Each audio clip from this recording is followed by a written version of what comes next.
Artem Picanso do canal CryptoJur, você entendendo direito sobre criptomoedas, e hoje a gente vai falar do caso do Atlas Quantum, uma vez que ontem fez um ano de quando tudo começou a acontecer. A gente gravou na data de ontem também, dia 13 de agosto, junto ao pessoal da Suno Research, uma matéria sobre isso. A gente está levando tudo, fazendo tudo que é possível para dar ao caso a situação e a necessidade que ele merece, né? A importância que ele merece, uma vez que houveram clientes lesados aí no mundo todo. O motivo do vídeo hoje vai ser um vídeo longo, é falar um pouquinho do overview de como aconteceu, do que está passando, né, ultimamente, o que é as situações que estão acontecendo neste momento, até a presente data, e o que a gente pode falar a respeito, o que a gente espera para o futuro. Bom, primeiramente, com relação aos processos. Nenhum processo finalizou. Finalizar significa chegar ao fim, nem para dar certo, nem para dar errado. O que nós temos hoje, atualmente, são o quê? Bloqueios realizados, bloqueios esses que passam da casa de milhões de reais, né? Já foram feitos vários bloqueios. E isso é bom, isso é muito interessante, porque o processo, já que vai, quando chegar na fase de execução, que é a fase de busca por bens, já vai ter aquele valor bloqueado, né? E existem alguns processos que tiveram valores que foram a maior. E esses valores a maior, eles podem basicamente serem aproveitados em outros processos, né?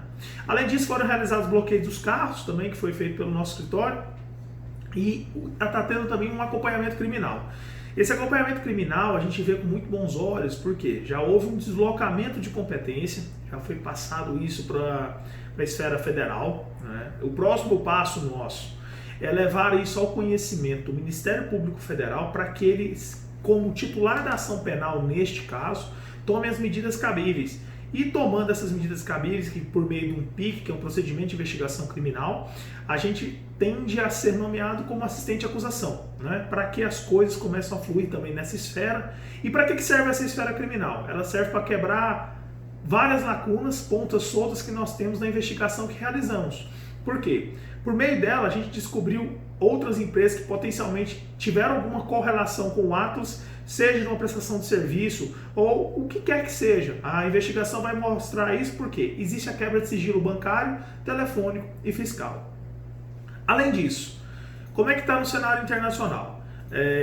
Existem clientes lá fora que estão o quê? Movimentando junto às polícias respectivas para que seja apurado junto nos países que são alvos dessa ação, desses clientes da sua residência. Então, digamos, um rapaz que mora na França, na Holanda, Espanha, ele está denunciando a sua polícia. E a polícia daquele país vai tomar as medidas cabíveis. Por quê? O caso se tornou transnacional, ele não envolve tão somente o Brasil, não foram só brasileiros que foram lesados.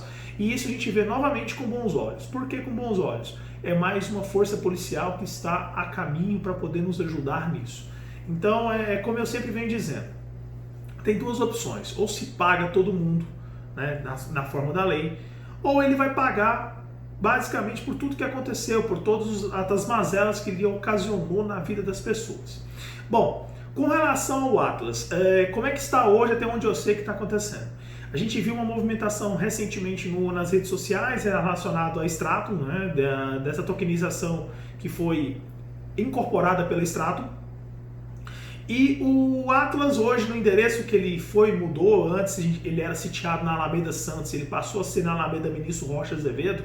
Esse endereço judicialmente já não está sendo válido. Por quê? Quando chegam as citações, já está se mostrando como negativo, né? E a gente acredita fortemente que isso se deve em razão do quê? Como foi noticiado anteriormente, tem uma ação de despejo neste endereço por ausência de pagamento. Então eu acredito que eles não vão continuar nesse endereço, não estão mais nesse endereço. Ao que tudo indica, isso eu não posso afirmar, o CEO não está mais no país mesmo, né? Porque isso leva isso tem uma razão do quê? Esses processos que estão correndo pela ação de despejo leva a crer o quê? Se realmente está tendo um despejo, ele não está com interesse mais de manter aqueles imóveis, e a razão dele não estar com interesse de manter aqueles imóveis é porque ele não está mais no país, ele não está ali morando. Não é só uma ação de despejo da empresa, é uma ação de despejo também do Rodrigo, né, de onde ele mora. Bom, finalizando, o que a gente espera sobre um overview para frente disso, prospectivo? Não tem muita opção nesse caso. A gente tem duas searas bem claras. O que aconteceu a gente já sabe o que foi, não preciso nem ficar me alongando aqui. E basicamente o resto o quê? Ou se entra com ação judicial, ou se dá como perdido esse dinheiro. Por quê? Não tem mais o que fazer, eu não acredito, não vejo menor hipótese do Atlas amigavelmente fazer o pagamento, porque não há sequer manifestação da empresa, não há sequer manifestação do CEO. As manifestações são totalmente, desculpa a palavra, ridículas, porque simplesmente utilizam-se de coisas como se estivesse num mundo paralelo, como se tudo estivesse normal e fosse vingar e fosse melhorar. Não, a gente só vê uma piora, um declínio muito grande, né? Nada mais é falado, mas a gente não vai parar, né? Isso nunca vai esmorecer enquanto as coisas não se resolverem. Então eu vou tentar sempre jogar isso o âmbito ao nível federal, jogar essa questão para o âmbito nacional. A gente teve essa matéria, como eu disse, no Suno. Vai ter uma outra matéria também, ao que tudo indica, numa emissora de grande porte do Brasil. Então uma matéria longa, extensa, de 10 minutos, eu já gravei sobre isso. Está tendo uma demora porque o produtor basicamente está de férias. Então assim, a gente tem que aguardar um pouco isso aí. E vejo com bons olhos o futuro, porque é bem simples. Vai desbaratinar tudo o que aconteceu, as investigações vão andar, vai aparecer muita coisa e após o aparecimento disso, as medidas cabíveis vão ser tomadas. Forte abraço a vocês, espero que tenha esclarecido, peço desculpas pela ausência, porque a gente está tendo esse procedimento de trabalhar mais em loco, mais focado, não alertando tanto para poder justamente não ocasionar problemas de satisfação da demanda. A gente viu uma grande evolução depois dessa mudança de postura, de fazer o trabalho mais em off, e a gente vem colhendo mais êxito nesse sentido, especialmente de maio para cá que a gente começou a realizar bloqueios em pecúnia.